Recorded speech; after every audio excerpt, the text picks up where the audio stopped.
वंदे वंदे।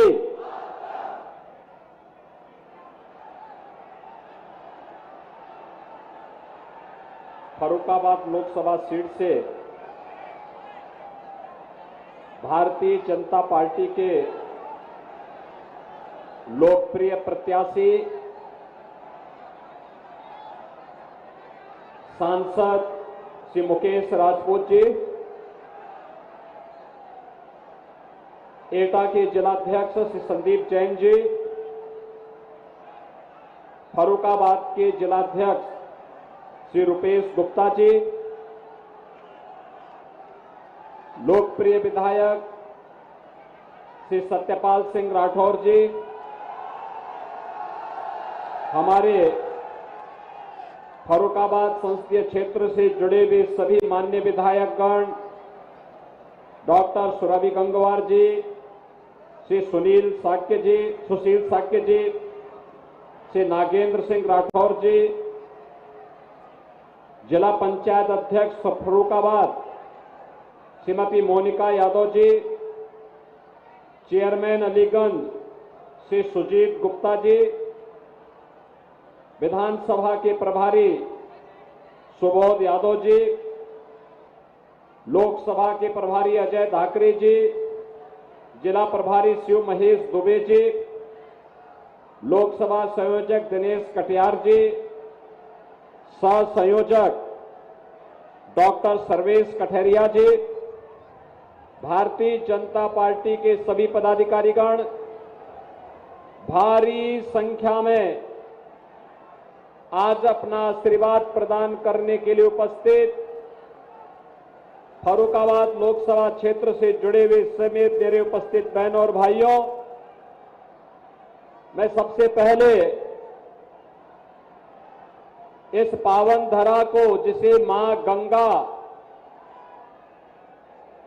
जिस क्षेत्र का अभिषेक स्वयं करती हो, इस पावन धरा को नमन करते हुए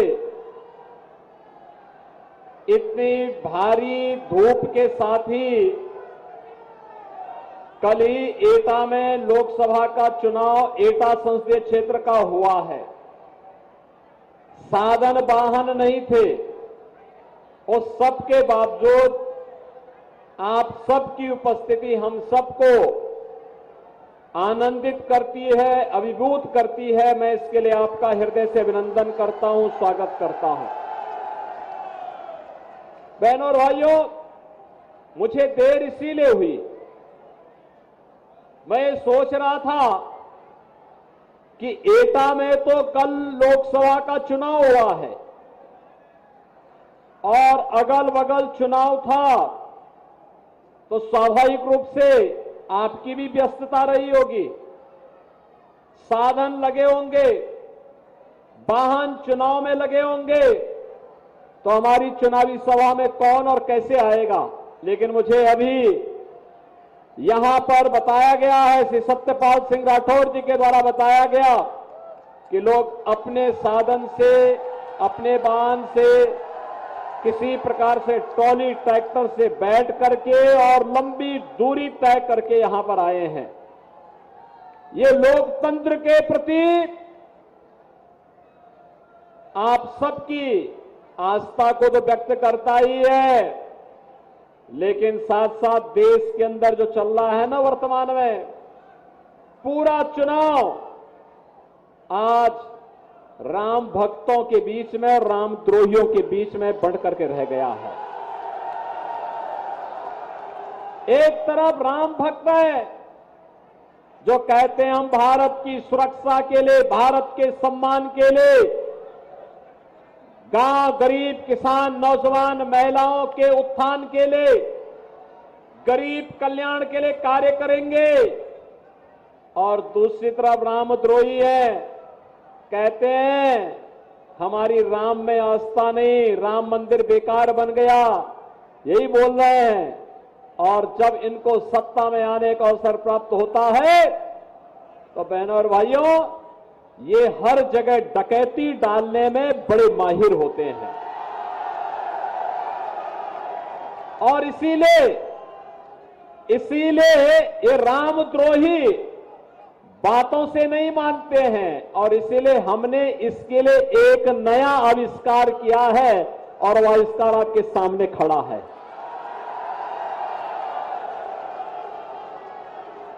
इससे लोग घबराते बहुत हैं और उनकी घबराहट इस हद तक हो जाती है कि लोग अपने गले में तख्ती लटका करके चलते हैं कि साहब बस एक बार जान बकस दो। अब आप सोचो, जो लोग सत्ता में आने पर किसानों को, व्यापारियों को, बेटियों को, नौजवानों के जीवन के साथ खिलवाड़ करते थे, उनकी सुरक्षा के लिए खतरे बने हुए थे, आज उनकी हालत देखते होंगे। जो पहले गरीबों की जमीनों पर कब्जा करते थे, व्यापारियों से रंगदारी वसूली करते थे, बेटी की सुरक्षा के लिए खतरा बने हुए थे, आज जब उनके गले में तख्ती देख करके जान की भीख मांगते हुए आप देखते होंगे तो आपको भी खुशी होती होगी ना? होती है कि नहीं होती है? और बहनों और भाइयों, ये सुरक्षा की गारंटी केवल भाजपा दे सकती है। ये भाजपा दे सकती है। कांग्रेस और समाजवादी पार्टी का गठबंधन सुरक्षा पर सेंध लगाने वाला गठबंधन है। हर व्यक्ति की जेब को में डकैती डालने वाला गठबंधन है। देश के अंदर आतंकवाद और नक्सलवाद को भड़काने वाला गठबंधन है। यह गठबंधन तो राम मंदिर का विरोध करने वाला गठबंधन है। बहनों और भाइयों, प्रोफेसर राम गोपाल यादव को राम मंदिर कैसे अच्छा लग पाएगा, क्योंकि ये लोग तो आतंकवादियों को छुड़ाते हैं जेल से। देखा होगा आपने समाजवादी पार्टी की सरकार के समय, जिन आतंकवादियों ने अयोध्या में राम जन्मभूमि पर आतंकी हमला किया था, जिन आतंकवादियों ने संकट मोचन मंदिर काशी पर हमला किया था, जिन आतंकवादियों ने, बहनों और भाइयों, जिन आतंकवादियों ने लखनऊ, अयोध्या और वाराणसी की कचहरियों पर हमला किया था और जिन आतंकवादियों ने रामपुर के सीआरपीएफ कैंप पर हमला किया था, ये सभी हमले समाजवादी पार्टी की 2004 से लेकर 2007 तक की सरकार के समय हुए थे।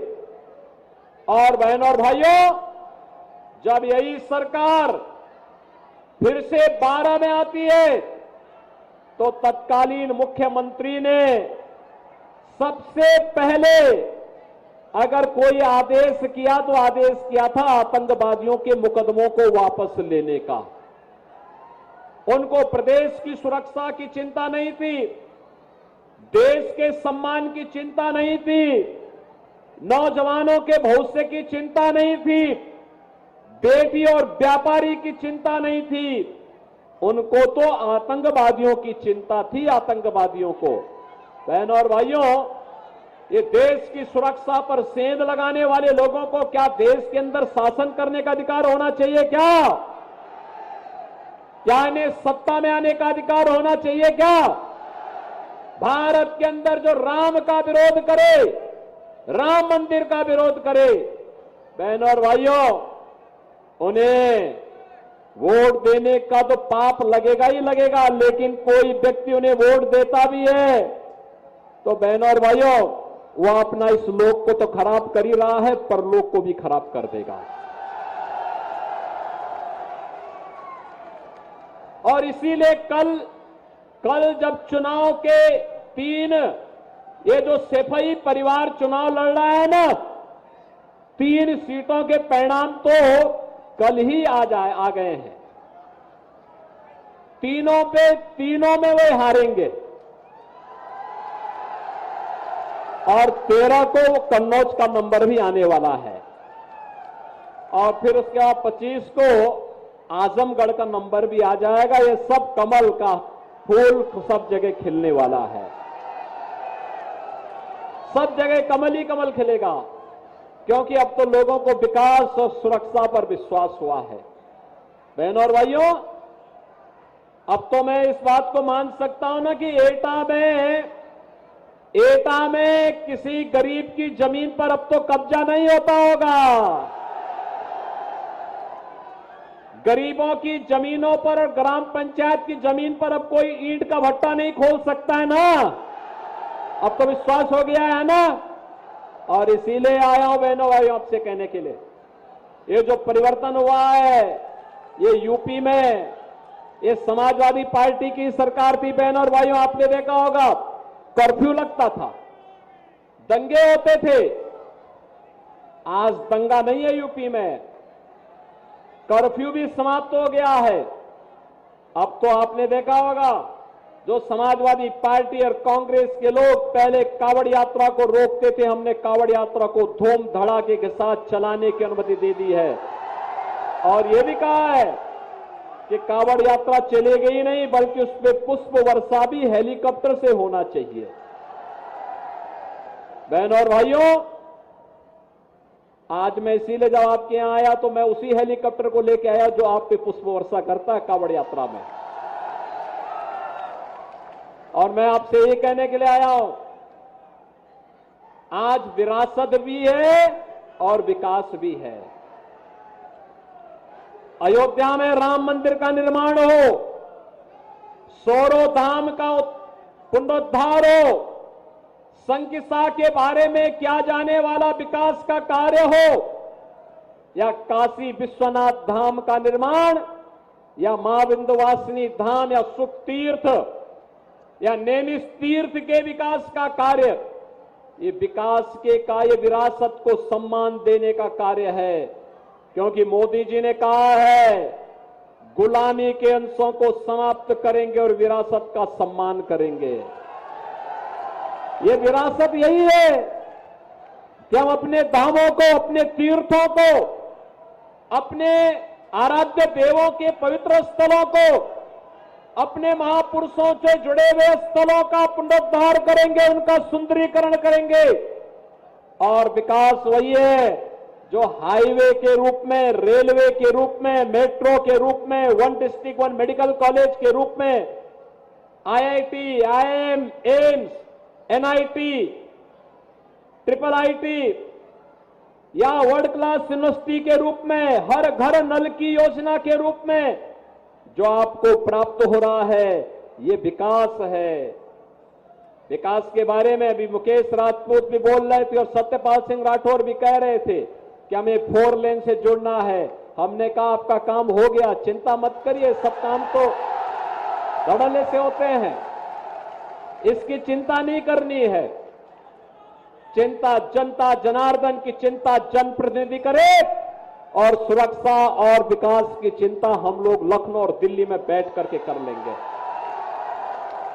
बहनों और भाइयों, आज जो परिवर्तन हम सबको देखने को मिल रहा है यूपी में या देश में, ये केवल और केवल मोदी जी के यशस्वी नेतृत्व के कारण हुआ है। प्रधानमंत्री मोदी जी का यशस्वी नेतृत्व, कश्मीर से लेके कन्याकुमारी तक, अटक से लेके कटक तक, ये जो पूरा भारत है आज, बहनों और भाइयों, इस पूरे भारत के अंदर आज जो बदली हुई तस्वीर दिखाई दे रही है, इस तस्वीर के नेतृत्व करता है मोदी जी, प्रधानमंत्री मोदी जी। दुनिया के अंदर भारत का सम्मान बढ़ा रहे हैं, देश की सीमाओं को सुरक्षित कर रहे हैं, आतंकवाद और नक्सलवाद का खात्मा कर रहे हैं, नौजवानों के लिए मिशन रोजगार के माध्यम से नौकरी प्रदान कर रहे हैं, और गरीब कल्याणकारी योजनाओं की तो कोई गिनती ही नहीं।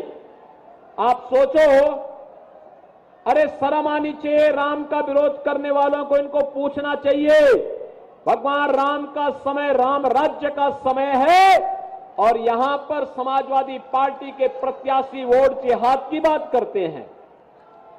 आप सोचो, भारत क्या शरीयत और जिहाद से चलेगा क्या? भारत को तो हमें संविधान से चलाना है। बाबा साहब भीमराव अंबेडकर के संविधान से भारत चलेगा। बाबा साहब भीमराव अंबेडकर के संविधान के माध्यम से भारत की एकता और अखंडता के लिए, विरासत और विकास के कार्यों को एक बढ़ाने के लिए, उनके समय में गरीब भूखों मरता था, आज 80 करोड़ लोग फ्री में राशन की सुविधा का लाभ प्राप्त कर रहे हैं कि नहीं कर रहे हैं? उनके समय में स्वास्थ्य सुविधा के अभाव में लोग मरते थे, दम तोड़ते थे। और बहनों और भाइयों, आज 60 करोड़ लोगों को 5 लाख रुपए की आयुष्मान भारत की सुविधा प्राप्त हो रही है। 5 लाख रुपया हर साल। और हमने यूपी में एक व्यवस्था और कर रखी है, अगर कोई व्यक्ति बीमार होता है, आयुष्मान का कार्ड नहीं है, पैसा नहीं है, तो हम लोग कहते हैं वो कोई विधायक, कोई सांसद, कोई पूर्व विधायक, कोई भाजपा का जिलाध्यक्ष, कोई पूर्व सांसद या फिर पीड़ित स्वयं भी हमें पत्र लिख देता है कि बीमार हैं, उपचार नहीं करा पा रहे हैं, तो हम कहते हैं चिंता मत करो, हम आपके अकाउंट में पैसा भेज रहे हैं। सीधे उसके अकाउंट में पैसा भेज के कहते हैं जाओ अपना उपचार कराओ।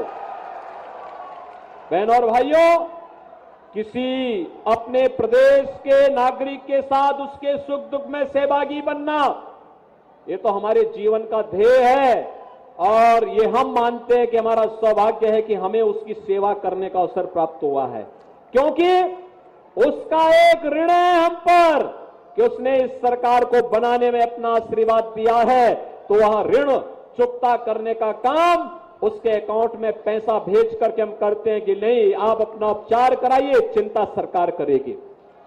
बहनों और भाइयों, इस समाजवादी पार्टी की सरकार के समय एक गरीबों के लिए जितना पैसा आता था, ये जितने महाभारत के रिश्ते इनके परिवार में है, कोई काका है, कोई भतीजा है, कोई और भी मामा है, कोई कुछ और भी है, तमाम रिश्ते हैं, सभी जो रिश्ते इसमें चुनाव भी लड़ रहे हैं, ये सभी हड़प जाते थे। नौकरी आती थी, कोई चाचा कहीं निकल रहा है, कोई भतीजा कहीं झोला लेके निकल रहा है और नौजवानों की नौकरी को ही हड़प जाते थे।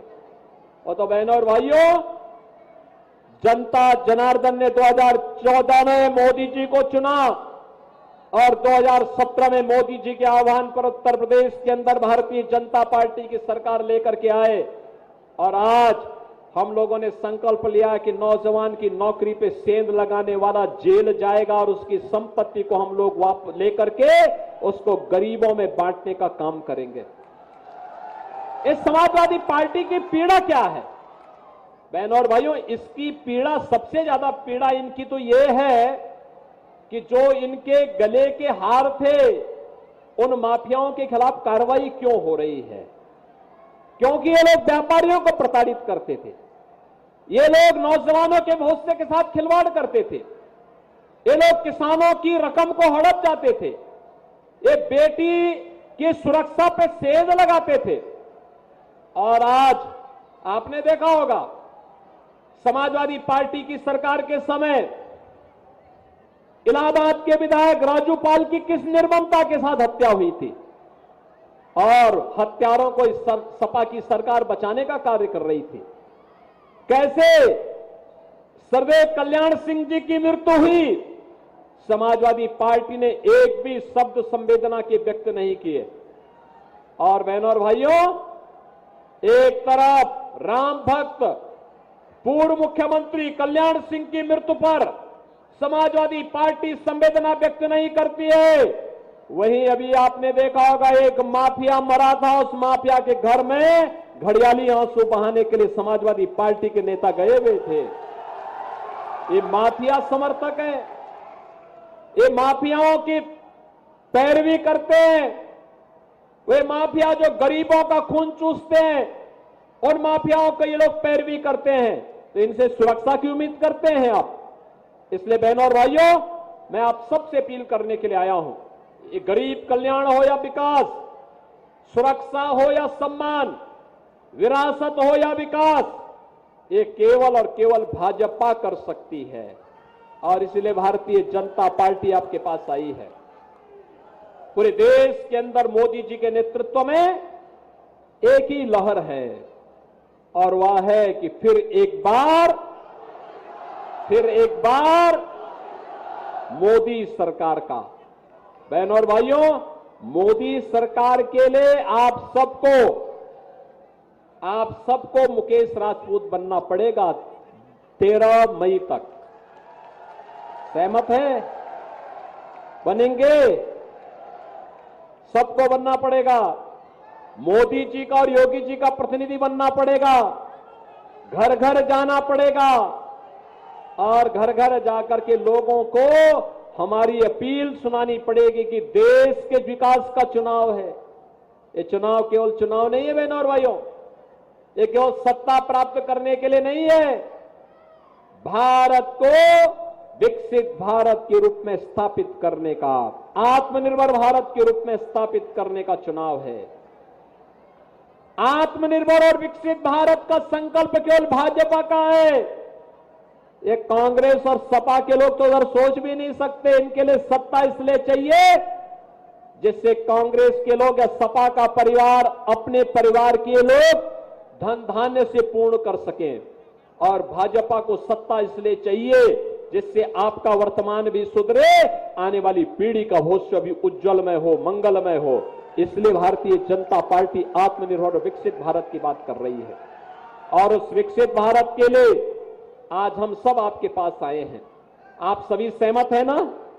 भारत विकसित होना चाहिए ना? आत्मनिर्भर होना चाहिए ना? और आत्मनिर्भरता के लिए आपको कमल चुनाव चिन्ह पर वोट देना होगा। सहमत हैं? घर घर जाएंगे मतदान के दिन, पहले मतदान फिर जलपान के संकल्प के साथ जुड़ेंगे। सभी लोग जुड़ेंगे? सभी लोग सहमत हैं? आपने विधानसभा चुनाव में समर्थन दिया, अब लोकसभा चुनाव में उससे ज्यादा वोटों का आपका आशीर्वाद प्राप्त होगा। सभी का होगा ना? तो बहनों और भाइयों, चुनाव के बाद फिर मैंने कहा है सत्यपाल सिंह राठौर से भी और मुकेश राजपूत से कि मैं आऊंगा यहां की योजनाओं का शिलान्यास उद्घाटन करने के लिए। तो उसके लिए अभी से तैयारी करिए और मुकेश राजपूत को इतने भारी बहुमत से विजयी बना करके भेजिए कि जो जिहाद की वकालत करने वाले लोग हैं, इन सब की जमानत जब्त हो जाए और आगे से चुनाव लड़ना ही ये लोग भूल जाए। सहमत है ना? तो फिर मेरे साथ बोलेंगे भारत माता की, भारत माता की, भारत माता की।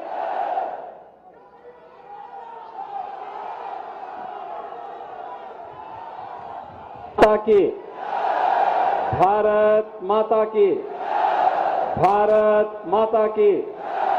वंदे वंदे वंदे।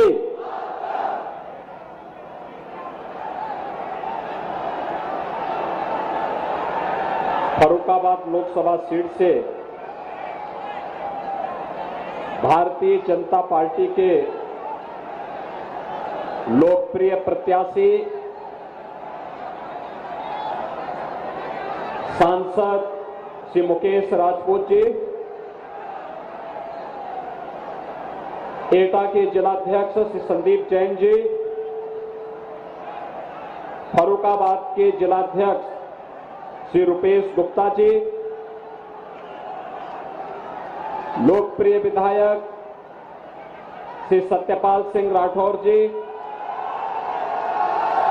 हमारे फर्रुखाबाद संसदीय क्षेत्र से जुड़े हुए सभी मान्य विधायकगण, डॉक्टर सुरभि गंगवार जी, श्री सुशील साक्य जी, श्री नागेंद्र सिंह राठौर जी, जिला पंचायत अध्यक्ष फर्रुखाबाद श्रीमती मोनिका यादव जी, चेयरमैन अलीगंज श्री सुजीत गुप्ता जी, विधानसभा के प्रभारी सुबोध यादव जी, लोकसभा के प्रभारी अजय धाकरे जी, जिला प्रभारी शिव महेश दुबे जी, लोकसभा संयोजक दिनेश कटियार जी, सह संयोजक डॉक्टर सर्वेश कठेरिया जी, भारतीय जनता पार्टी के सभी पदाधिकारीगण, भारी संख्या में आज अपना आशीर्वाद प्रदान करने के लिए उपस्थित फर्रुखाबाद लोकसभा क्षेत्र से जुड़े हुए समेत मेरे उपस्थित बहनों और भाइयों, मैं सबसे पहले इस पावन धरा को, जिसे मां गंगा, जिस क्षेत्र का अभिषेक स्वयं करती हो, इस पावन धरा को नमन करते हुए इतनी भारी धूप के साथ ही कल ही एटा में लोकसभा का चुनाव एटा संसदीय क्षेत्र का हुआ है। साधन वाहन नहीं थे, उस सब के बावजूद आप सबकी उपस्थिति हम सबको आनंदित करती है, अभिभूत करती है। मैं इसके लिए आपका हृदय से अभिनंदन करता हूं, स्वागत करता हूं।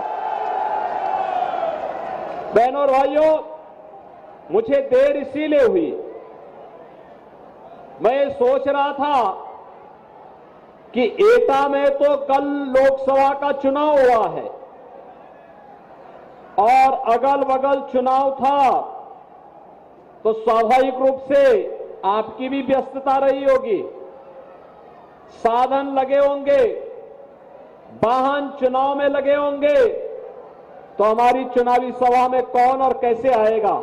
लेकिन मुझे अभी यहां पर बताया गया है, श्री सत्यपाल सिंह राठौर जी के द्वारा बताया गया कि लोग अपने साधन से, अपने वाहन से, किसी प्रकार से ट्रॉली ट्रैक्टर से बैठ करके और लंबी दूरी तय करके यहां पर आए हैं। ये लोकतंत्र के प्रति आप सबकी आस्था को तो व्यक्त करता ही है, लेकिन साथ साथ देश के अंदर जो चल रहा है ना वर्तमान में, पूरा चुनाव आज राम भक्तों के बीच में और राम द्रोहियों के बीच में बढ़ करके रह गया है। एक तरफ राम भक्त है जो कहते हैं हम भारत की सुरक्षा के लिए, भारत के सम्मान के लिए, गांव, गरीब, किसान, नौजवान, महिलाओं के उत्थान के लिए, गरीब कल्याण के लिए कार्य करेंगे, और दूसरी तरफ रामद्रोही है, कहते हैं हमारी राम में आस्था नहीं, राम मंदिर बेकार बन गया, यही बोल रहे हैं। और जब इनको सत्ता में आने का अवसर प्राप्त होता है तो बहनों और भाइयों, ये हर जगह डकैती डालने में बड़े माहिर होते हैं।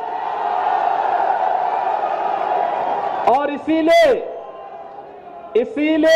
ये रामद्रोही बातों से नहीं मानते हैं, और इसीलिए हमने इसके लिए एक नया आविष्कार किया है, और वह आविष्कार आपके सामने खड़ा है।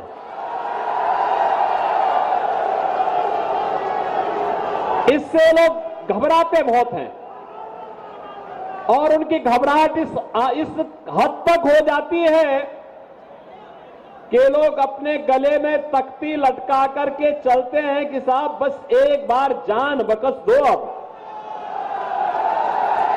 आप सोचो, जो लोग सत्ता में आने पर किसानों को, व्यापारियों को, बेटियों को, नौजवानों के जीवन के साथ खिलवाड़ करते थे, उनकी सुरक्षा के लिए खतरे बने हुए थे, आज उनकी हालत देखते होंगे।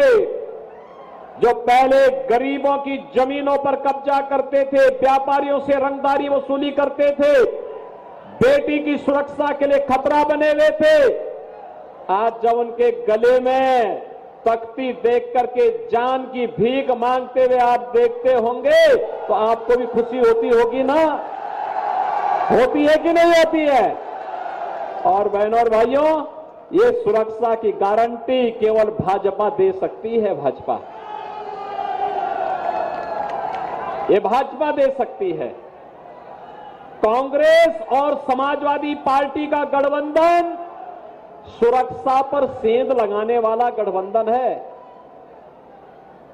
हर व्यक्ति की जेब को में डकैती डालने वाला गठबंधन है।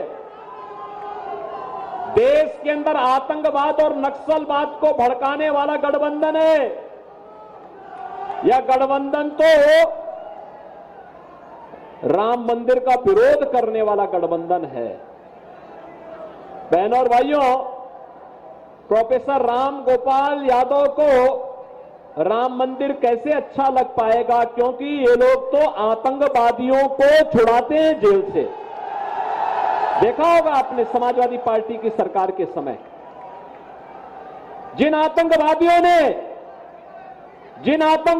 ने अयोध्या में राम जन्मभूमि पर आतंकी हमला किया था, जिन आतंकवादियों ने संकट मोचन मंदिर काशी पर हमला किया था, जिन आतंकवादियों ने, बहनों और भाइयों, जिन आतंकवादियों ने लखनऊ, अयोध्या और वाराणसी की कचहरियों पर हमला किया था, और जिन आतंकवादियों ने रामपुर के सीआरपीएफ कैंप पर हमला किया था, ये सभी हमले समाजवादी पार्टी की 2004 से लेकर 2007 तक की सरकार के समय हुए थे।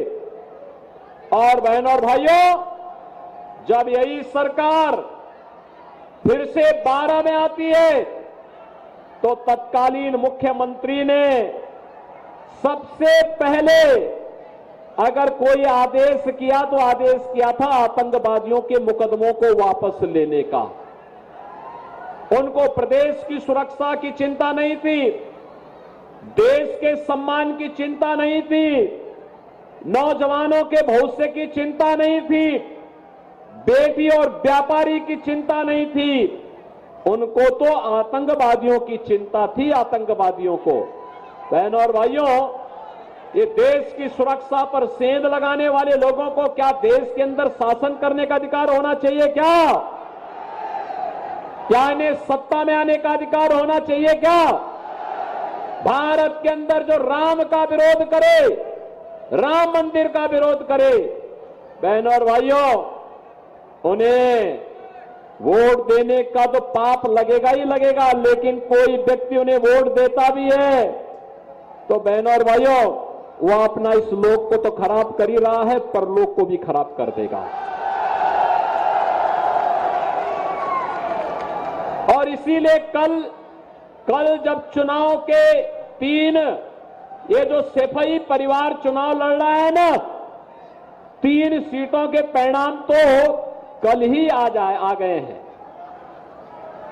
तीनों में वे हारेंगे और 13 को कन्नौज का नंबर भी आने वाला है, और फिर उसके बाद 25 को आजमगढ़ का नंबर भी आ जाएगा। ये सब कमल का फूल सब जगह खिलने वाला है, सब जगह कमल ही कमल खिलेगा, क्योंकि अब तो लोगों को विकास और सुरक्षा पर विश्वास हुआ है। बहनों और भाइयों, अब तो मैं इस बात को मान सकता हूं ना कि एटा में किसी गरीब की जमीन पर अब तो कब्जा नहीं होता होगा। गरीबों की जमीनों पर और ग्राम पंचायत की जमीन पर अब कोई ईंट का भट्टा नहीं खोल सकता है ना। अब तो विश्वास हो गया है ना। और इसीलिए आया हूं बहनों भाइयों आपसे कहने के लिए, ये जो परिवर्तन हुआ है ये यूपी में, ये समाजवादी पार्टी की सरकार थी। बहनों और भाइयों, आपने देखा होगा कर्फ्यू लगता था, दंगे होते थे। आज दंगा नहीं है यूपी में, कर्फ्यू भी समाप्त हो गया है। अब तो आपने देखा होगा जो समाजवादी पार्टी और कांग्रेस के लोग पहले कावड़ यात्रा को रोकते थे, हमने कावड़ यात्रा को धूम धड़ाके के साथ चलाने की अनुमति दे दी है। और यह भी कहा है कि कावड़ यात्रा चलेगी ही नहीं, बल्कि उसमें पुष्प वर्षा भी हेलीकॉप्टर से होना चाहिए। बहनों और भाइयों, आज मैं इसीलिए जब आपके यहां आया तो मैं उसी हेलीकॉप्टर को लेकर आया जो आप पे पुष्प वर्षा करता है कावड़ यात्रा में। और मैं आपसे ये कहने के लिए आया हूं, आज विरासत भी है और विकास भी है। अयोध्या में राम मंदिर का निर्माण हो, सोरो धाम का पुनरुद्धार हो, संकिसा के बारे में किया जाने वाला विकास का कार्य हो, या काशी विश्वनाथ धाम का निर्माण, या मां विंध्यवासिनी धाम, या सुख तीर्थ, या नेमिष तीर्थ के विकास का कार्य, ये विकास के कार्य विरासत को सम्मान देने का कार्य है। क्योंकि मोदी जी ने कहा है गुलामी के अंशों को समाप्त करेंगे और विरासत का सम्मान करेंगे। ये विरासत यही है कि हम अपने धामों को, अपने तीर्थों को, अपने आराध्य देवों के पवित्र स्थलों को, अपने महापुरुषों से जुड़े हुए स्थलों का पुनरुद्धार करेंगे, उनका सुंदरीकरण करेंगे।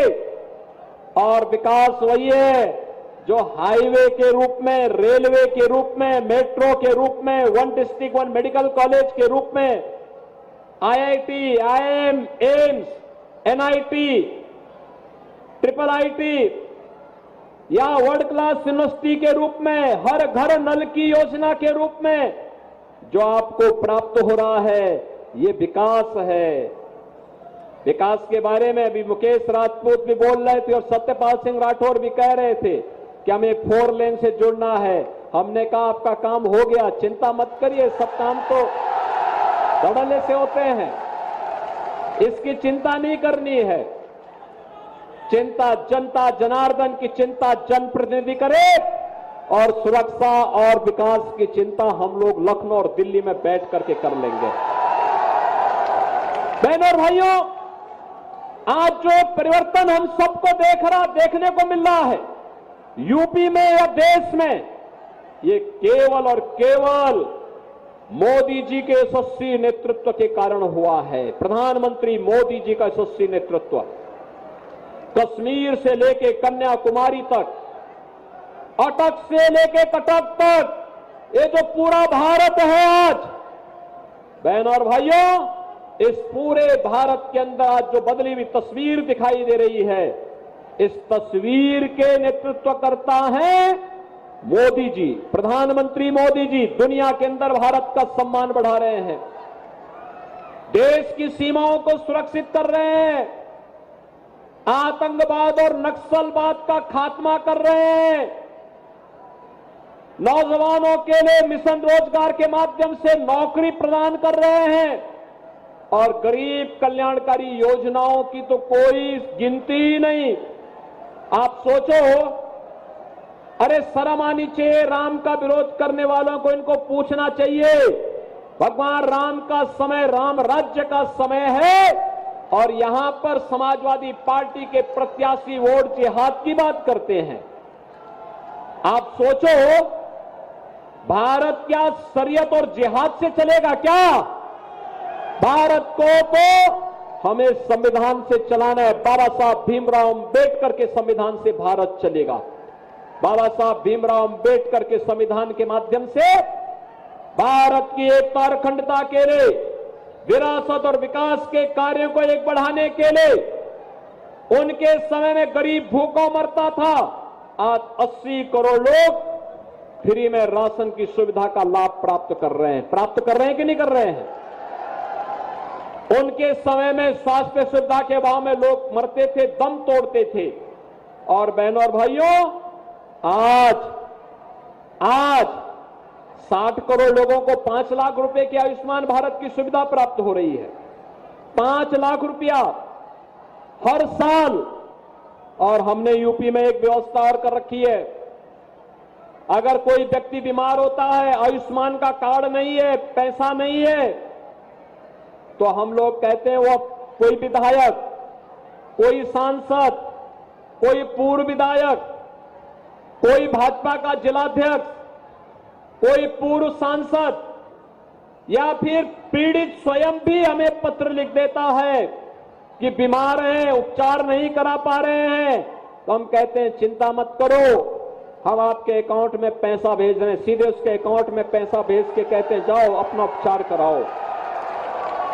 बहनों और भाइयों, किसी अपने प्रदेश के नागरिक के साथ उसके सुख दुख में सहभागी बनना, ये तो हमारे जीवन का ध्येय है और ये हम मानते हैं कि हमारा सौभाग्य है कि हमें उसकी सेवा करने का अवसर प्राप्त हुआ है, क्योंकि उसका एक ऋण है हम पर कि उसने इस सरकार को बनाने में अपना आशीर्वाद दिया है, तो वह ऋण चुकता करने का काम उसके अकाउंट में पैसा भेज करके हम करते हैं कि नहीं, आप अपना उपचार कराइए, चिंता सरकार करेगी। बहनों और भाइयों, इस समाजवादी पार्टी की सरकार के समय एक गरीबों के लिए जितना पैसा आता था, ये जितने महाभारत के रिश्ते इनके परिवार में है, कोई काका है, कोई भतीजा है, कोई और भी मामा है, कोई कुछ और भी है, तमाम रिश्ते हैं, सभी जो रिश्ते इसमें चुनाव भी लड़ रहे हैं, ये सभी हड़प जाते थे। नौकरी आती थी, कोई चाचा कहीं निकल रहा है, कोई भतीजा कहीं झोला लेके निकल रहा है और नौजवानों की नौकरी को ही हड़प जाते थे। और तो बहनों और भाइयों, जनता जनार्दन ने 2014 में मोदी जी को चुना और 2017 में मोदी जी के आह्वान पर उत्तर प्रदेश के अंदर भारतीय जनता पार्टी की सरकार लेकर के आए और आज हम लोगों ने संकल्प लिया कि नौजवान की नौकरी पे सेंध लगाने वाला जेल जाएगा और उसकी संपत्ति को हम लोग वापस लेकर के उसको गरीबों में बांटने का काम करेंगे। इस समाजवादी पार्टी की पीड़ा क्या है बहनों और भाइयों? इसकी पीड़ा, सबसे ज्यादा पीड़ा इनकी तो ये है कि जो इनके गले के हार थे, उन माफियाओं के खिलाफ कार्रवाई क्यों हो रही है? क्योंकि ये लोग व्यापारियों को प्रताड़ित करते थे, ये लोग नौजवानों के भविष्य के साथ खिलवाड़ करते थे, ये लोग किसानों की रकम को हड़प जाते थे, ये बेटी की सुरक्षा पे सेंध लगाते थे। और आज आपने देखा होगा समाजवादी पार्टी की सरकार के समय इलाहाबाद के विधायक राजू पाल की किस निर्ममता के साथ हत्या हुई थी और हत्यारों को इस सपा की सरकार बचाने का कार्य कर रही थी। कैसे सर्वदेव कल्याण सिंह जी की मृत्यु हुई, समाजवादी पार्टी ने एक भी शब्द संवेदना के व्यक्त नहीं किए। और बहनों और भाइयों, एक तरफ राम भक्त पूर्व मुख्यमंत्री कल्याण सिंह की मृत्यु पर समाजवादी पार्टी संवेदना व्यक्त नहीं करती है, वहीं अभी आपने देखा होगा एक माफिया मरा था, उस माफिया के घर में घड़ियाली आंसू बहाने के लिए समाजवादी पार्टी के नेता गए हुए थे। ये माफिया समर्थक है, ये माफियाओं की पैरवी करते हैं, वे माफिया जो गरीबों का खून चूसते हैं, उन माफियाओं को ये लोग पैरवी करते हैं, तो इनसे सुरक्षा की उम्मीद करते हैं आप। इसलिए बहनों और भाइयों, मैं आप सबसे अपील करने के लिए आया हूं, ये गरीब कल्याण हो या विकास, सुरक्षा हो या सम्मान, विरासत हो या विकास, ये केवल और केवल भाजपा कर सकती है। और इसलिए भारतीय जनता पार्टी आपके पास आई है। पूरे देश के अंदर मोदी जी के नेतृत्व में एक ही लहर है और वह है कि फिर एक बार मोदी सरकार का। बहनों और भाइयों, मोदी सरकार के लिए आप सबको मुकेश राजपूत बनना पड़ेगा 13 मई तक। सहमत है? बनेंगे? सबको बनना पड़ेगा। मोदी जी का और योगी जी का प्रतिनिधि बनना पड़ेगा, घर घर जाना पड़ेगा और घर घर जाकर के लोगों को हमारी अपील सुनानी पड़ेगी कि देश के विकास का चुनाव है। ये चुनाव केवल चुनाव नहीं है बहनों और भाइयों, ये केवल सत्ता प्राप्त करने के लिए नहीं है, भारत को विकसित भारत के रूप में स्थापित करने का, आत्मनिर्भर भारत के रूप में स्थापित करने का चुनाव है। आत्मनिर्भर और विकसित भारत का संकल्प केवल भाजपा का है। ये कांग्रेस और सपा के लोग तो उधर सोच भी नहीं सकते। इनके लिए सत्ता इसलिए चाहिए जिससे कांग्रेस के लोग या सपा का परिवार अपने परिवार के लोग धन धान्य से पूर्ण कर सकें, और भाजपा को सत्ता इसलिए चाहिए जिससे आपका वर्तमान भी सुधरे, आने वाली पीढ़ी का भविष्य भी उज्जवलमय हो, मंगलमय हो। इसलिए भारतीय जनता पार्टी आत्मनिर्भर और विकसित भारत की बात कर रही है और उस विकसित भारत के लिए आज हम सब आपके पास आए हैं। आप सभी सहमत हैं ना? भारत विकसित होना चाहिए ना? आत्मनिर्भर होना चाहिए ना? और आत्मनिर्भरता के लिए आपको कमल चुनाव चिन्ह पर वोट देना होगा। सहमत हैं?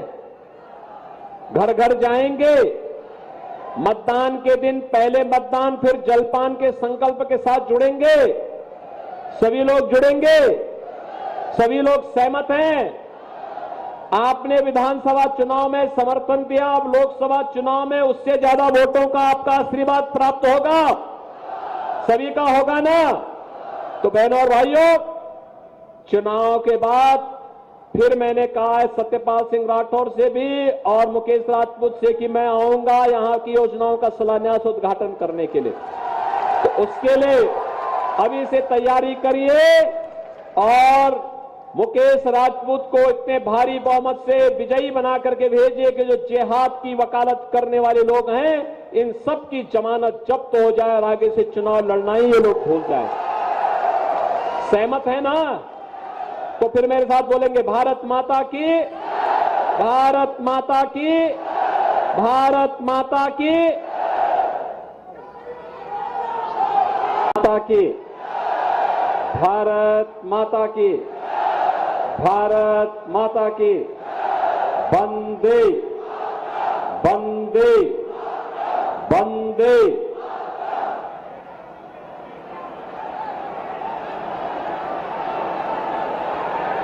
फर्रुखाबाद लोकसभा सीट से भारतीय जनता पार्टी के लोकप्रिय प्रत्याशी सांसद श्री मुकेश राजपूत जी, एटा के जिलाध्यक्ष श्री संदीप जैन जी, फर्रुखाबाद के जिलाध्यक्ष श्री रुपेश गुप्ता जी, लोकप्रिय विधायक श्री सत्यपाल सिंह राठौर जी, हमारे फर्रुखाबाद संसदीय क्षेत्र से जुड़े हुए सभी मान्य विधायकगण, डॉक्टर सुरभि गंगवार जी, श्री सुशील साक्य जी, श्री नागेंद्र सिंह राठौर जी,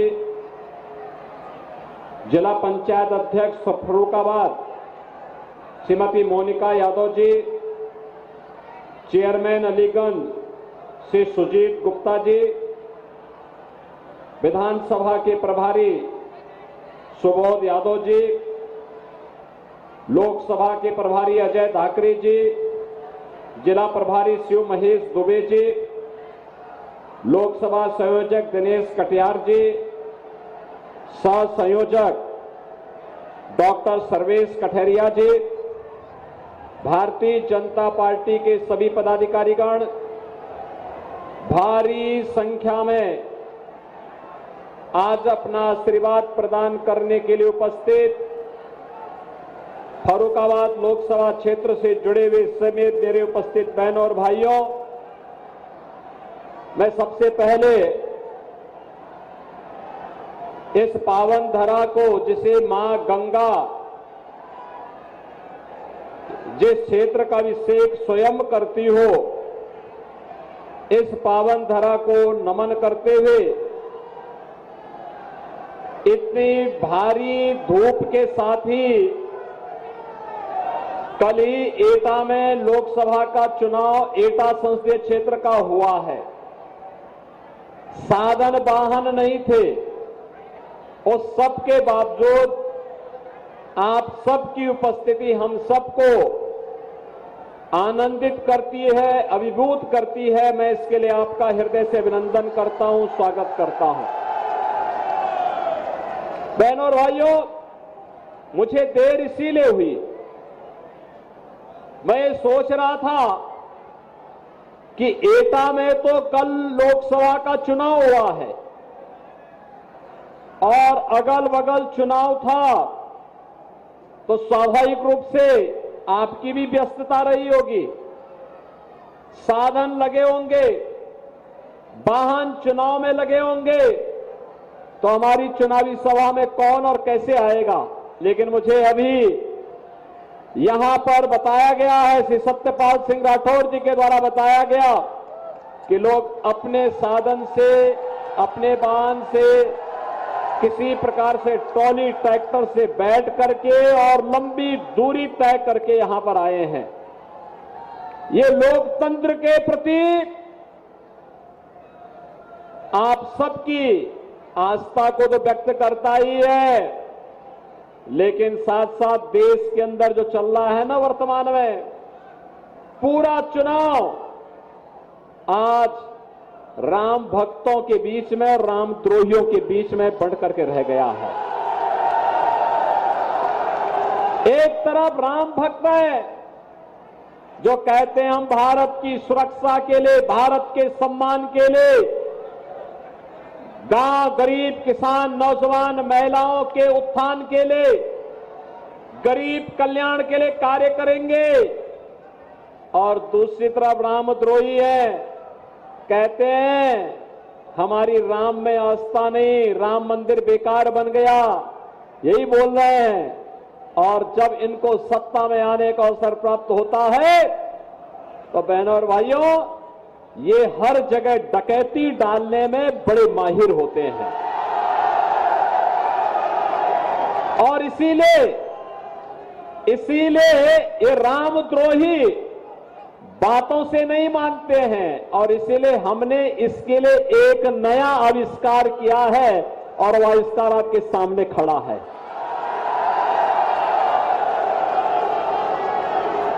इससे लोग घबराते बहुत हैं, और उनकी घबराहट इस हद तक हो जाती है कि लोग अपने गले में तख्ती लटका करके चलते हैं कि साहब बस एक बार जान बकस दो। अब आप सोचो, जो लोग सत्ता में आने पर किसानों को, व्यापारियों को, बेटियों को, नौजवानों के जीवन के साथ खिलवाड़ करते थे, उनकी सुरक्षा के लिए खतरे बने हुए थे, आज उनकी हालत देखते होंगे। जो पहले गरीबों की जमीनों पर कब्जा करते थे, व्यापारियों से रंगदारी वसूली करते थे, बेटी की सुरक्षा के लिए खतरा बने हुए थे, आज जब उनके गले में तख्ती देख करके जान की भीख मांगते हुए आप देखते होंगे तो आपको भी खुशी होती होगी ना? होती है कि नहीं होती है? और बहनों और भाइयों, ये सुरक्षा की गारंटी केवल भाजपा दे सकती है। ये भाजपा दे सकती है। कांग्रेस और समाजवादी पार्टी का गठबंधन सुरक्षा पर सेंध लगाने वाला गठबंधन है। हर व्यक्ति की जेब को में डकैती डालने वाला गठबंधन है।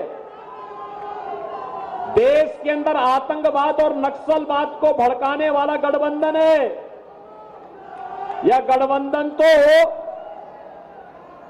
राम मंदिर का विरोध करने वाला गठबंधन है।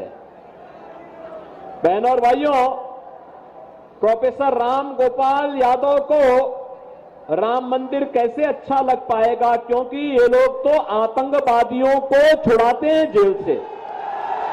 देखा होगा आपने समाजवादी पार्टी की सरकार के समय, जिन आतंकवादियों ने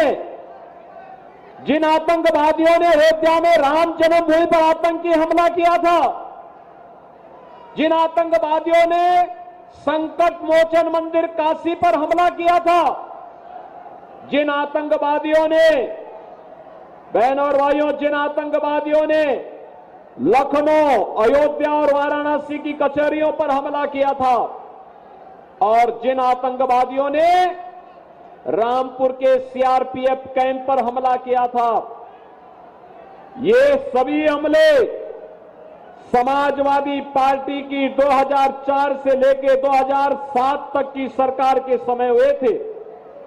और बहनों और भाइयों, जब यही सरकार फिर से 12 में आती है तो तत्कालीन मुख्यमंत्री ने सबसे पहले अगर कोई आदेश किया तो आदेश किया था आतंकवादियों के मुकदमों को वापस लेने का।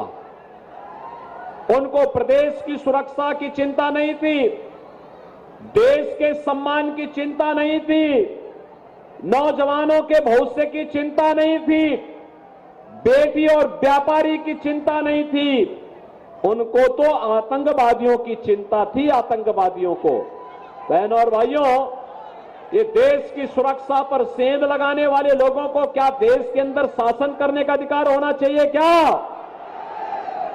क्या इन्हें सत्ता में आने का अधिकार होना चाहिए? क्या भारत के अंदर जो राम का विरोध करे, राम मंदिर का विरोध करे, बहनों और भाइयों, उन्हें वोट देने का तो पाप लगेगा ही लगेगा, लेकिन कोई व्यक्ति उन्हें वोट देता भी है तो बहनों और भाइयों, वो अपना इस लोक को तो खराब कर ही रहा है, परलोक को भी खराब कर देगा।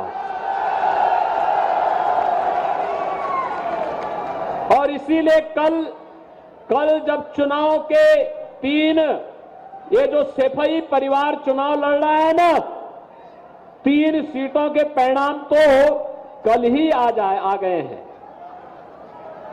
तीनों में वे हारेंगे और 13 को कन्नौज का नंबर भी आने वाला है और फिर उसके बाद 25 को आजमगढ़ का नंबर भी आ जाएगा। ये सब कमल का फूल सब जगह खिलने वाला है, सब जगह कमल ही कमल खिलेगा, क्योंकि अब तो लोगों को विकास और सुरक्षा पर विश्वास हुआ है। बहनों और भाइयों, अब तो मैं इस बात को मान सकता हूं ना कि एटा में किसी गरीब की जमीन पर अब तो कब्जा नहीं होता होगा। गरीबों की जमीनों पर और ग्राम पंचायत की जमीन पर अब कोई ईंट का भट्टा नहीं खोल सकता है ना। अब तो विश्वास हो गया है ना। और इसीलिए आया हूं बहनों भाइयों आपसे कहने के लिए, ये जो परिवर्तन हुआ है ये यूपी में, ये समाजवादी पार्टी की सरकार थी। बहनों और भाइयों, आपने देखा होगा कर्फ्यू लगता था, दंगे होते थे। आज दंगा नहीं है यूपी में, कर्फ्यू भी समाप्त हो गया है। अब तो आपने देखा होगा जो समाजवादी पार्टी और कांग्रेस के लोग पहले कावड़ यात्रा को रोकते थे, हमने कावड़ यात्रा को धूम धड़ाके के साथ चलाने की अनुमति दे दी है और यह भी कहा है कि कावड़ यात्रा चलेगी ही नहीं बल्कि उसमें पुष्प वर्षा भी हेलीकॉप्टर से होना चाहिए। बहनों और भाइयों, आज मैं इसीलिए जब आपके यहां आया तो मैं उसी हेलीकॉप्टर को लेकर आया जो आप पे पुष्प वर्षा करता है कावड़ यात्रा में। और मैं आपसे ये कहने के लिए आया हूं, आज विरासत भी है और विकास भी है। अयोध्या में राम मंदिर का निर्माण हो, सोरो धाम का पुनरुद्धार हो, संकिसा के बारे में किया जाने वाला विकास का कार्य हो, या काशी विश्वनाथ धाम का निर्माण, या मां विंध्यवासिनी धाम, या सुख तीर्थ, या नैमिष तीर्थ के विकास का कार्य, ये विकास के कार्य विरासत को सम्मान देने का कार्य है। क्योंकि मोदी जी ने कहा है गुलामी के अंशों को समाप्त करेंगे और विरासत का सम्मान करेंगे। ये विरासत यही है कि हम अपने धामों को, अपने तीर्थों को, अपने आराध्य देवों के पवित्र स्थलों को, अपने महापुरुषों से जुड़े हुए स्थलों का पुनरुद्धार करेंगे, उनका सुंदरीकरण करेंगे।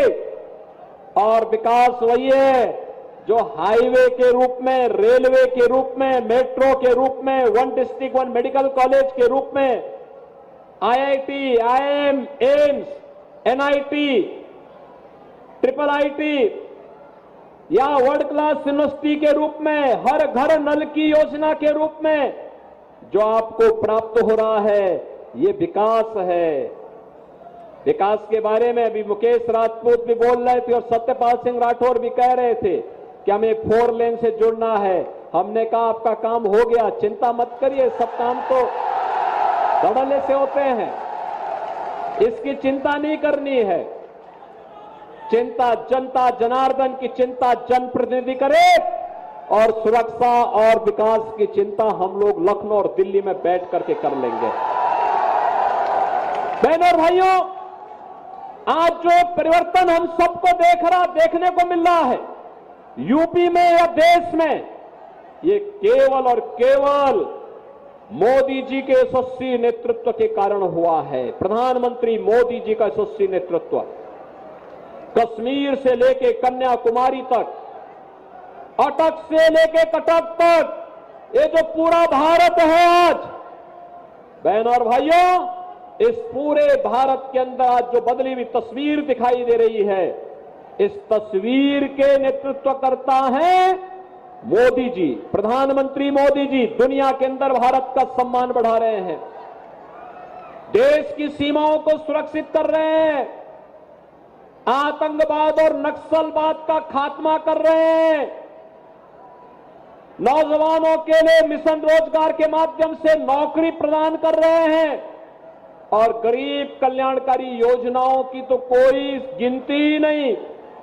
आप सोचो, अरे शर्म आनी चाहिए, राम का विरोध करने वालों को इनको पूछना चाहिए। भगवान राम का समय, राम राज्य का समय है और यहां पर समाजवादी पार्टी के प्रत्याशी वोट जिहाद की बात करते हैं। आप सोचो, भारत क्या शरीयत और जिहाद से चलेगा क्या? भारत को तो हमें संविधान से चलाना है। बाबा साहब भीमराव अंबेडकर के संविधान से भारत चलेगा। बाबा साहब भीमराव अंबेडकर के संविधान के माध्यम से भारत की एकता और अखंडता के लिए, विरासत और विकास के कार्यों को एक बढ़ाने के लिए, उनके समय में गरीब भूखों मरता था, आज 80 करोड़ लोग फ्री में राशन की सुविधा का लाभ प्राप्त कर रहे हैं कि नहीं कर रहे हैं? उनके समय में स्वास्थ्य सुविधा के अभाव में लोग मरते थे, दम तोड़ते थे। और बहनों और भाइयों, आज 60 करोड़ लोगों को 5 लाख रुपए की आयुष्मान भारत की सुविधा प्राप्त हो रही है। 5 लाख रुपया हर साल।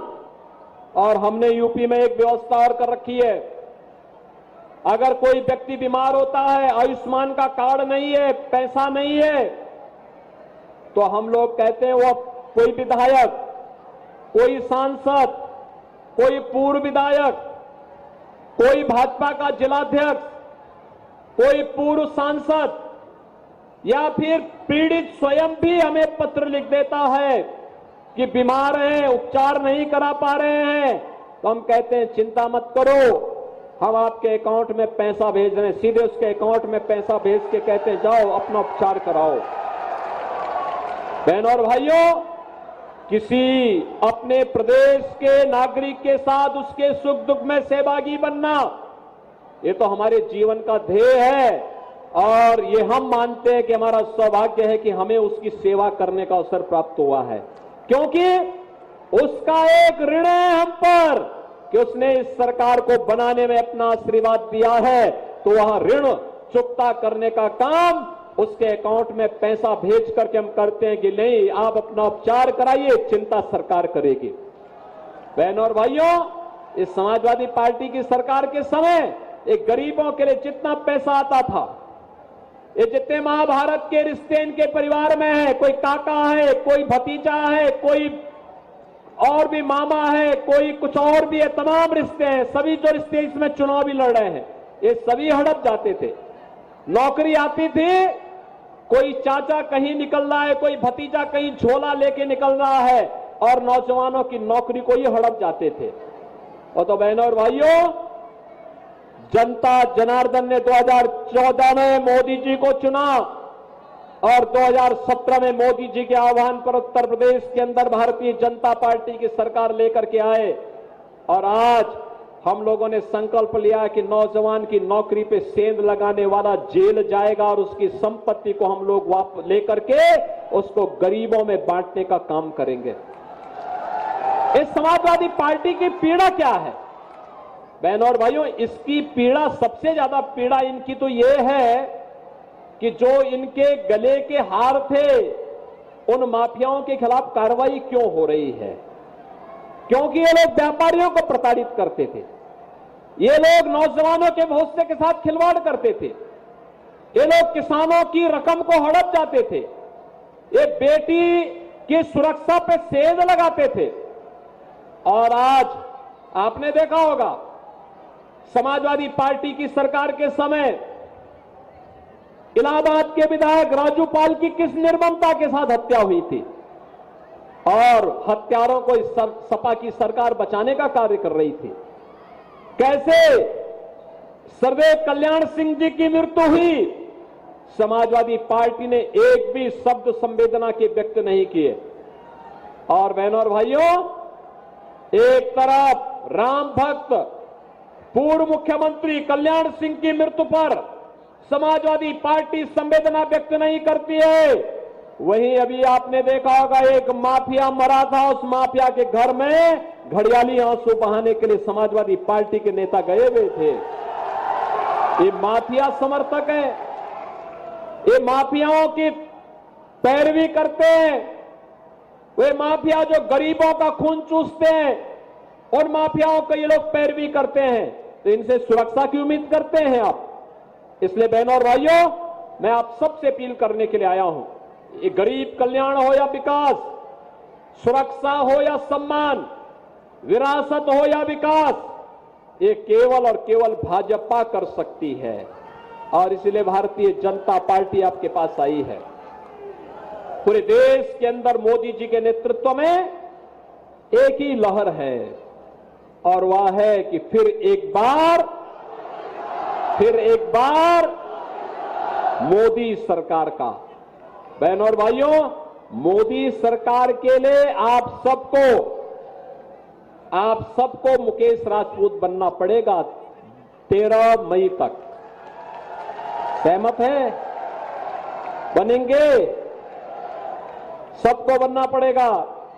मोदी जी का और योगी जी का प्रतिनिधि बनना पड़ेगा, घर घर जाना पड़ेगा, और घर घर जाकर के लोगों को हमारी अपील सुनानी पड़ेगी कि देश के विकास का चुनाव है।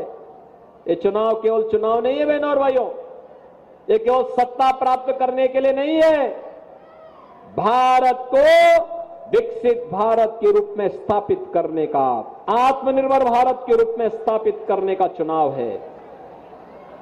आत्मनिर्भर और विकसित भारत का संकल्प केवल भाजपा का है। ये कांग्रेस और सपा के लोग तो उधर सोच भी नहीं सकते। इनके लिए सत्ता इसलिए चाहिए जिससे कांग्रेस के लोग या सपा का परिवार अपने परिवार के लोग धन धान्य से पूर्ण कर सकें, और भाजपा को सत्ता इसलिए चाहिए जिससे आपका वर्तमान भी सुधरे, आने वाली पीढ़ी का भविष्य भी उज्जवलमय हो, मंगलमय हो। इसलिए भारतीय जनता पार्टी आत्मनिर्भर और विकसित भारत की बात कर रही है, और उस विकसित भारत के लिए आज हम सब आपके पास आए हैं। आप सभी सहमत हैं ना? भारत विकसित होना चाहिए ना? आत्मनिर्भर होना चाहिए ना? और आत्मनिर्भरता के लिए कर जाएंगे। मतदान के दिन पहले मतदान, फिर जलपान के संकल्प के साथ जुड़ेंगे। सभी लोग जुड़ेंगे? सभी लोग सहमत हैं? आपने विधानसभा चुनाव में समर्थन दिया, अब लोकसभा चुनाव में उससे ज्यादा वोटों का आपका आशीर्वाद प्राप्त होगा, सभी का होगा ना? तो बहनों और भाइयों, चुनाव के बाद फिर मैंने कहा है सत्यपाल सिंह राठौर से भी और मुकेश राजपूत से कि मैं आऊंगा यहां की योजनाओं का शिलान्यास उद्घाटन करने के लिए। तो उसके लिए अभी से तैयारी करिए, और मुकेश राजपूत को इतने भारी बहुमत से विजयी बना करके भेजिए कि जो जिहाद की वकालत करने वाले लोग हैं, इन सब की जमानत जब्त हो जाए और आगे से चुनाव लड़ना ही ये लोग भूल जाए। सहमत है ना? तो फिर मेरे साथ बोलेंगे, भारत माता की, भारत माता की, भारत माता की, माता की, भारत माता की, भारत माता की, वंदे वंदे वंदे।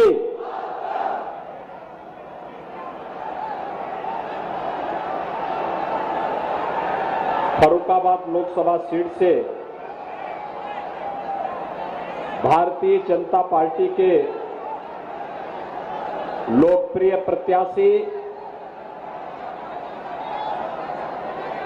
सांसद श्री मुकेश राजपूत जी, एटा के जिलाध्यक्ष श्री संदीप जैन जी, फर्रुखाबाद के जिलाध्यक्ष श्री रुपेश गुप्ता जी,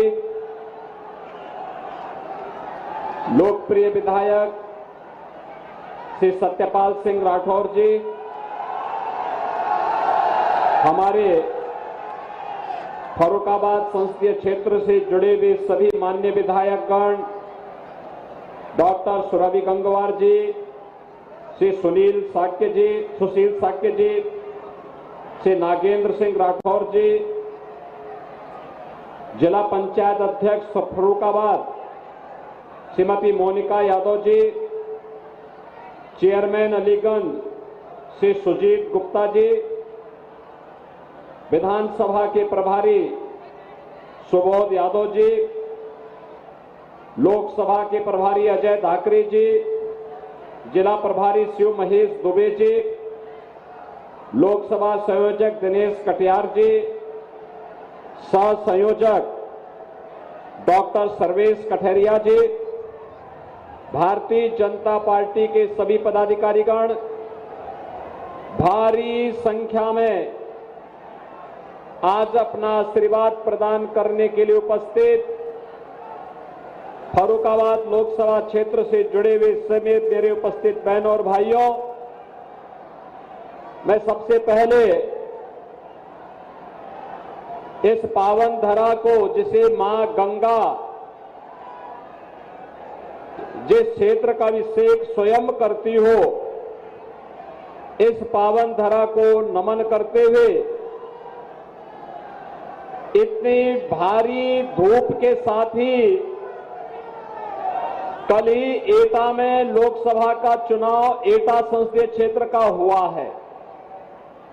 साधन वाहन नहीं थे, और सबके बावजूद आप सबकी उपस्थिति हम सबको आनंदित करती है, अभिभूत करती है। मैं इसके लिए आपका हृदय से अभिनंदन करता हूं, स्वागत करता हूं।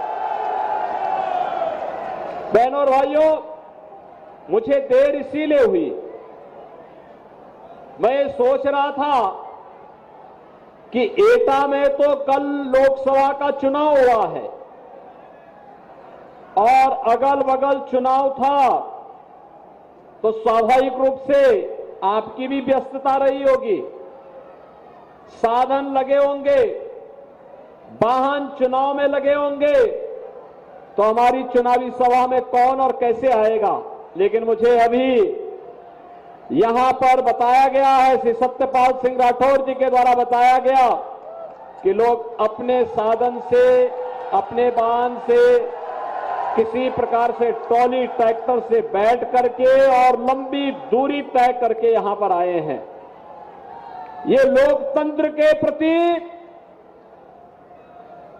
आप सबकी आस्था को तो व्यक्त करता ही है, लेकिन साथ साथ देश के अंदर जो चल रहा है ना वर्तमान में, पूरा चुनाव आज राम भक्तों के बीच में, राम द्रोहियों के बीच में बढ़ करके रह गया है। एक तरफ राम भक्त है जो कहते हैं हम भारत की सुरक्षा के लिए, भारत के सम्मान के लिए, गांव, गरीब, किसान, नौजवान, महिलाओं के उत्थान के लिए, गरीब कल्याण के लिए कार्य करेंगे, और दूसरी तरफ रामद्रोही है, कहते हैं हमारी राम में आस्था नहीं, राम मंदिर बेकार बन गया, यही बोल रहे हैं। और जब इनको सत्ता में आने का अवसर प्राप्त होता है तो बहनों और भाइयों, ये हर जगह डकैती डालने में बड़े माहिर होते हैं, और इसीलिए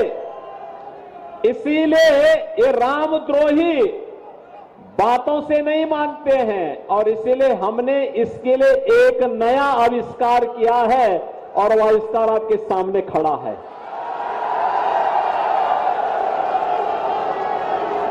इससे लोग घबराते बहुत हैं और उनकी घबराहट इस हद तक हो जाती है कि लोग अपने गले में तख्ती लटका करके चलते हैं कि साहब बस एक बार जान बकस दो। अब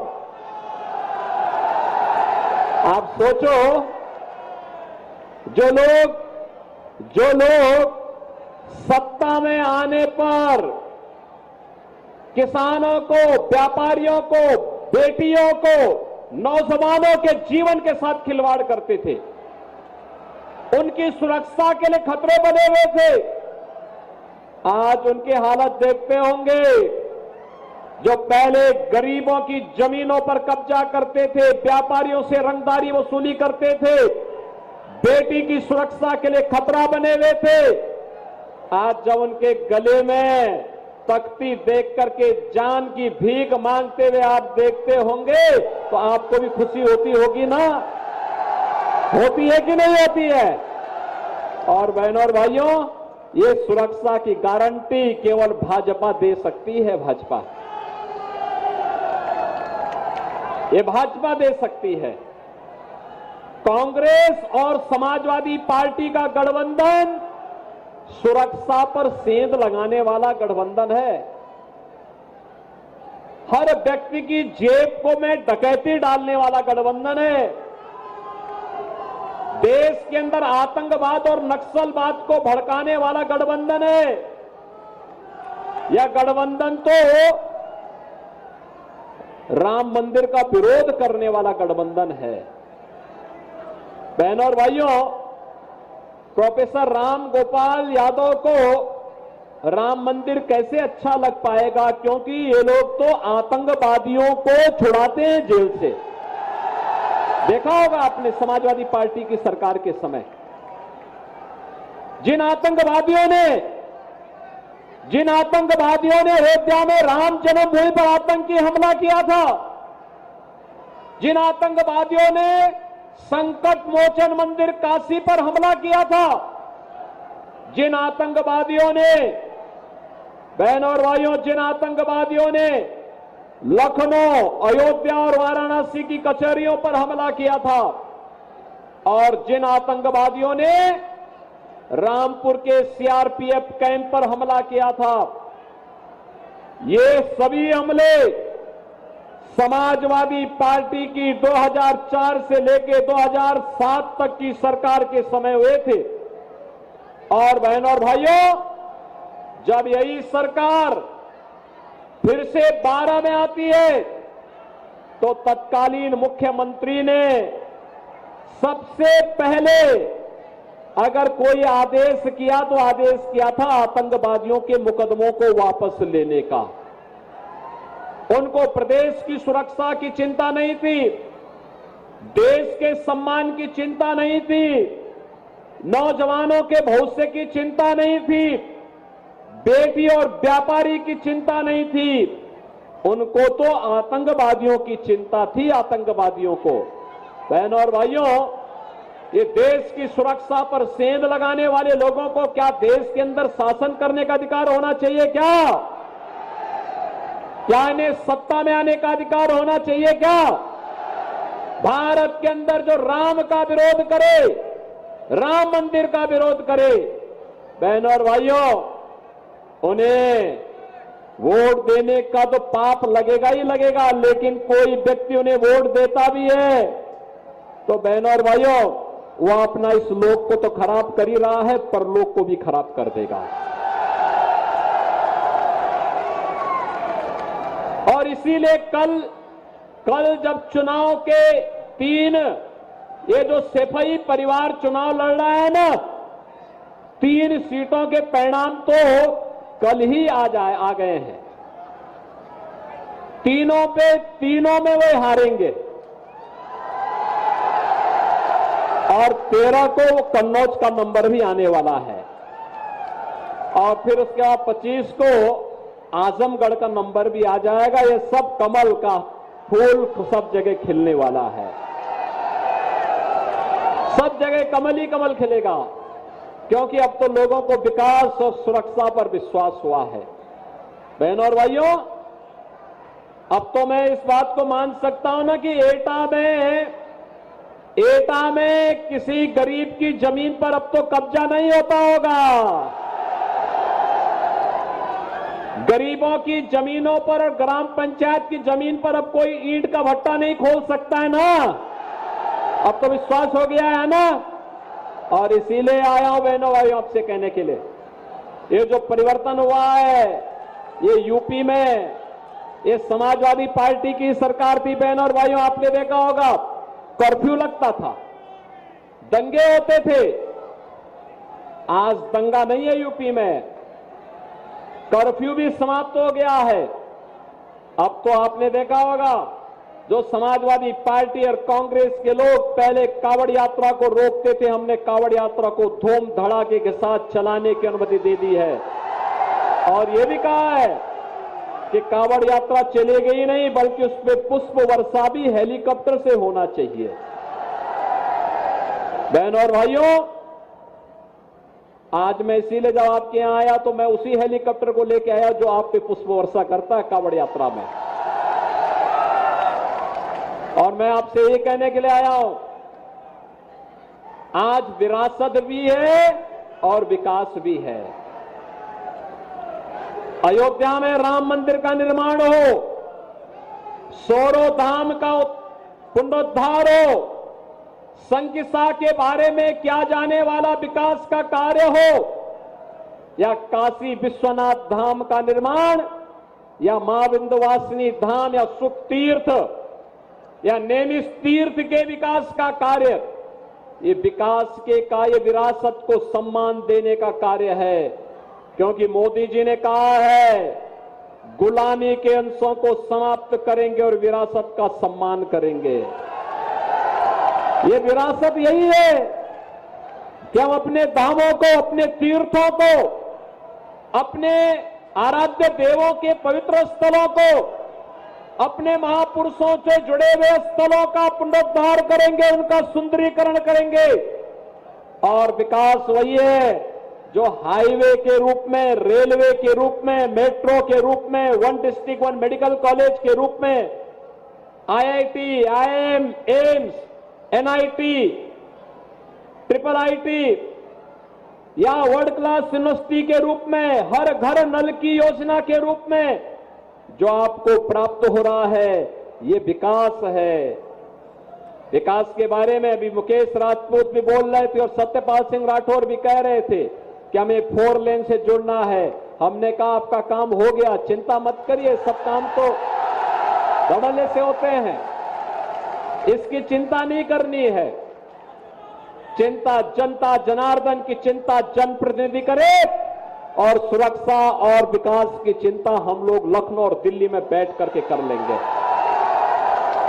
बहनों और भाइयों, आज जो परिवर्तन हम सबको देखने को मिल रहा है यूपी में या देश में, ये केवल और केवल मोदी जी के यशस्वी नेतृत्व के कारण हुआ है। प्रधानमंत्री मोदी जी का यशस्वी नेतृत्व, कश्मीर से लेके कन्याकुमारी तक, अटक से लेके कटक तक, ये जो पूरा भारत है आज, बहनों और भाइयों, इस पूरे भारत के अंदर आज जो बदली हुई तस्वीर दिखाई दे रही है, इस तस्वीर के नेतृत्व करता है मोदी जी, प्रधानमंत्री मोदी जी। दुनिया के अंदर भारत का सम्मान बढ़ा रहे हैं, देश की सीमाओं को सुरक्षित कर रहे हैं, आतंकवाद और नक्सलवाद का खात्मा कर रहे हैं, नौजवानों के लिए मिशन रोजगार के माध्यम से नौकरी प्रदान कर रहे हैं, और गरीब कल्याणकारी योजनाओं की तो कोई गिनती ही नहीं।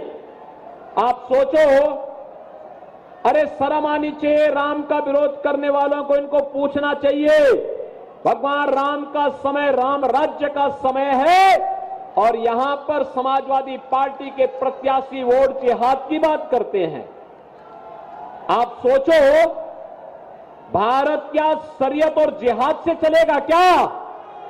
भारत को तो हमें संविधान से चलाना है। बाबा साहब भीमराव अंबेडकर के संविधान से भारत चलेगा। बाबा साहब भीमराव अंबेडकर के संविधान के माध्यम से भारत की एकता और अखंडता के लिए, विरासत और विकास के कार्यों को एक बढ़ाने के लिए, उनके समय में गरीब भूखों मरता था, आज 80 करोड़ लोग फ्री में राशन की सुविधा का लाभ प्राप्त कर रहे हैं कि नहीं कर रहे हैं? उनके समय में स्वास्थ्य सुविधा के अभाव में लोग मरते थे, दम तोड़ते थे। और बहनों और भाइयों, आज 60 करोड़ लोगों को 5 लाख रुपए की आयुष्मान भारत की सुविधा प्राप्त हो रही है। 5 लाख रुपया हर साल। और हमने यूपी में एक व्यवस्था और कर रखी है, अगर कोई व्यक्ति बीमार होता है, आयुष्मान का कार्ड नहीं है, पैसा नहीं है, तो हम लोग कहते हैं वो कोई विधायक, कोई सांसद, कोई पूर्व विधायक, कोई भाजपा का जिलाध्यक्ष, कोई पूर्व सांसद या फिर पीड़ित स्वयं भी हमें पत्र लिख देता है कि बीमार हैं, उपचार नहीं करा पा रहे हैं, तो हम कहते हैं चिंता मत करो, हम आपके अकाउंट में पैसा भेज रहे हैं। सीधे उसके अकाउंट में पैसा भेज के कहते हैं जाओ अपना उपचार कराओ।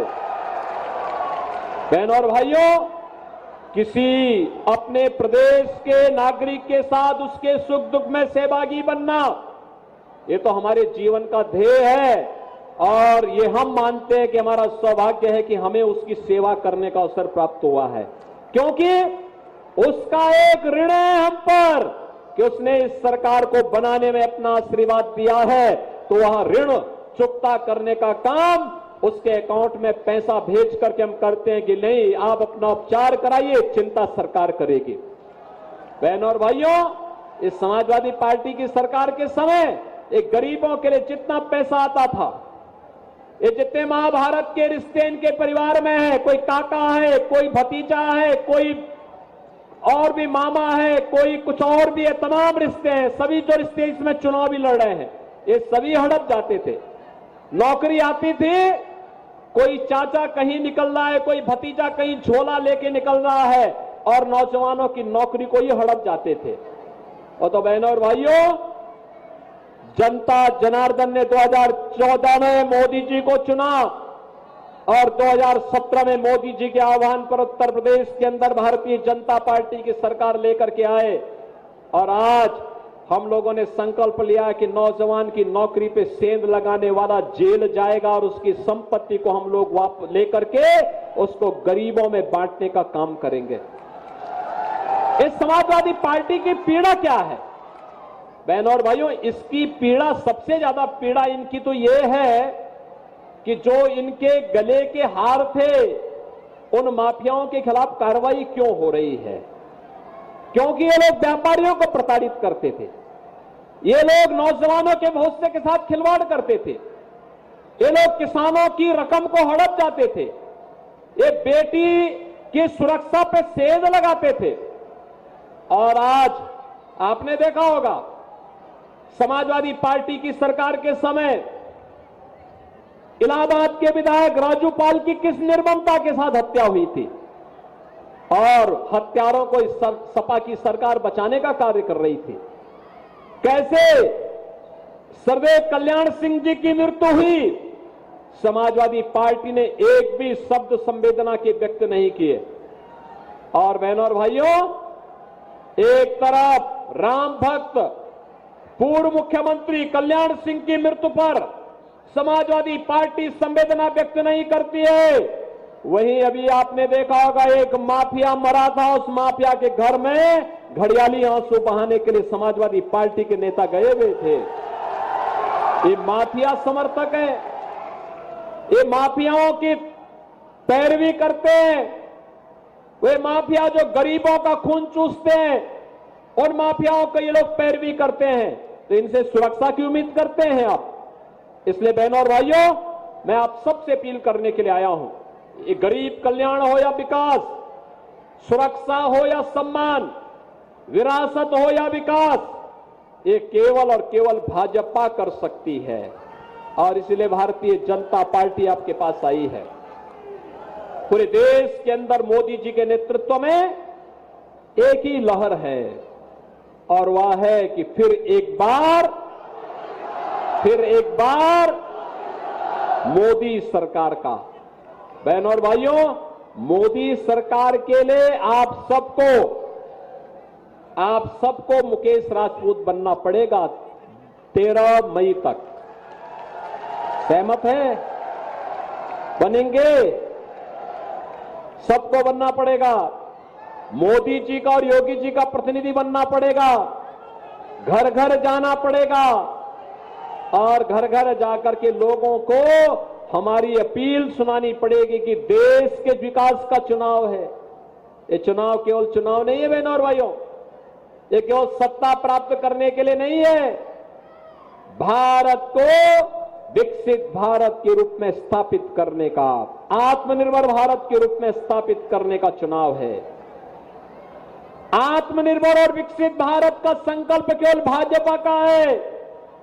ये कांग्रेस और सपा के लोग तो उधर सोच भी नहीं सकते। इनके लिए सत्ता इसलिए चाहिए जिससे कांग्रेस के लोग या सपा का परिवार अपने परिवार के लोग धन धान्य से पूर्ण कर सकें, और भाजपा को सत्ता इसलिए चाहिए जिससे आपका वर्तमान भी सुधरे, आने वाली पीढ़ी का भविष्य भी उज्जवलमय हो, मंगलमय हो। इसलिए भारतीय जनता पार्टी आत्मनिर्भर और विकसित भारत की बात कर रही है, और उस विकसित भारत के लिए आज हम सब आपके पास आए हैं। आप सभी सहमत हैं ना? भारत विकसित होना चाहिए ना? आत्मनिर्भर होना चाहिए ना? और आत्मनिर्भरता के लिए आपको कमल चुनाव चिन्ह पर वोट देना होगा। सहमत हैं? घर घर जाएंगे, मतदान के दिन पहले मतदान फिर जलपान के संकल्प के साथ जुड़ेंगे। सभी लोग जुड़ेंगे? सभी लोग सहमत हैं? आपने विधानसभा चुनाव में समर्थन दिया, अब लोकसभा चुनाव में उससे ज्यादा वोटों का आपका आशीर्वाद प्राप्त होगा। सभी का होगा ना? तो बहनों और भाइयों, चुनाव के बाद फिर मैंने कहा है सत्यपाल सिंह राठौर से भी और मुकेश राजपूत से कि मैं आऊंगा यहां की योजनाओं का शिलान्यास उद्घाटन करने के लिए। तो उसके लिए अभी से तैयारी करिए और मुकेश राजपूत को इतने भारी बहुमत से विजयी बना करके भेजिए कि जो जिहाद की वकालत करने वाले लोग हैं, इन सब की जमानत जब्त हो जाए और आगे से चुनाव लड़ना ही ये लोग भूल जाए। सहमत है ना? तो फिर मेरे साथ बोलेंगे भारत माता की, भारत माता की, भारत माता की, माता की, भारत माता की, भारत माता की। वंदे वंदे वंदे।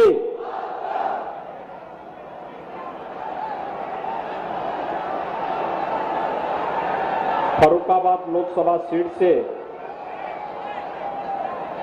भारतीय जनता पार्टी के लोकप्रिय प्रत्याशी सांसद श्री मुकेश राजपूत जी, एटा के जिलाध्यक्ष श्री संदीप जैन जी, फर्रुखाबाद के जिलाध्यक्ष श्री रुपेश गुप्ता जी, लोकप्रिय विधायक श्री सत्यपाल सिंह राठौर जी, हमारे फर्रुखाबाद संसदीय क्षेत्र से जुड़े हुए सभी मान्य विधायकगण, डॉक्टर सुरभि गंगवार जी, श्री सुशील साक्य जी, श्री नागेंद्र सिंह राठौर जी, जिला पंचायत अध्यक्ष फर्रुखाबाद श्रीमती मोनिका यादव जी, चेयरमैन अलीगंज श्री सुजीत गुप्ता जी, विधानसभा के प्रभारी सुबोध यादव जी, लोकसभा के प्रभारी अजय धाकरे जी, जिला प्रभारी शिव महेश दुबे जी, लोकसभा संयोजक दिनेश कटियार जी, सह संयोजक डॉक्टर सर्वेश कठेरिया जी, भारतीय जनता पार्टी के सभी पदाधिकारीगण, भारी संख्या में आज अपना आशीर्वाद प्रदान करने के लिए उपस्थित फर्रुखाबाद लोकसभा क्षेत्र से जुड़े हुए समेत मेरे उपस्थित बहनों और भाइयों, मैं सबसे पहले इस पावन धरा को, जिसे मां गंगा, जिस क्षेत्र का अभिषेक स्वयं करती हो, इस पावन धरा को नमन करते हुए इतनी भारी धूप के साथ ही कल ही एटा में लोकसभा का चुनाव एटा संसदीय क्षेत्र का हुआ है। साधन वाहन नहीं थे, और सबके बावजूद आप सबकी उपस्थिति हम सबको आनंदित करती है, अभिभूत करती है। मैं इसके लिए आपका हृदय से अभिनंदन करता हूं, स्वागत करता हूं। बहनों और भाइयों, मुझे देर इसीलिए हुई, मैं ये सोच रहा था कि एटा में तो कल लोकसभा का चुनाव हुआ है और अगल बगल चुनाव था, तो स्वाभाविक रूप से आपकी भी व्यस्तता रही होगी, साधन लगे होंगे, वाहन चुनाव में लगे होंगे, तो हमारी चुनावी सभा में कौन और कैसे आएगा। लेकिन मुझे अभी यहां पर बताया गया है, श्री सत्यपाल सिंह राठौर जी के द्वारा बताया गया कि लोग अपने साधन से, अपने वाहन से, किसी प्रकार से ट्रॉली ट्रैक्टर से बैठ करके और लंबी दूरी तय करके यहां पर आए हैं। ये लोकतंत्र के प्रति आप सबकी आस्था को तो व्यक्त करता ही है, लेकिन साथ साथ देश के अंदर जो चल रहा है ना वर्तमान में, पूरा चुनाव आज राम भक्तों के बीच में और राम द्रोहियों के बीच में बढ़ करके रह गया है। एक तरफ राम भक्त है जो कहते हैं हम भारत की सुरक्षा के लिए, भारत के सम्मान के लिए, गांव, गरीब, किसान, नौजवान, महिलाओं के उत्थान के लिए, गरीब कल्याण के लिए कार्य करेंगे, और दूसरी तरफ रामद्रोही है, कहते हैं हमारी राम में आस्था नहीं, राम मंदिर बेकार बन गया, यही बोल रहे हैं। और जब इनको सत्ता में आने का अवसर प्राप्त होता है तो बहनों और भाइयों, ये हर जगह डकैती डालने में बड़े माहिर होते हैं, और इसीलिए ये रामद्रोही बातों से नहीं मानते हैं, और इसीलिए हमने इसके लिए एक नया आविष्कार किया है, और वह आविष्कार आपके सामने खड़ा है।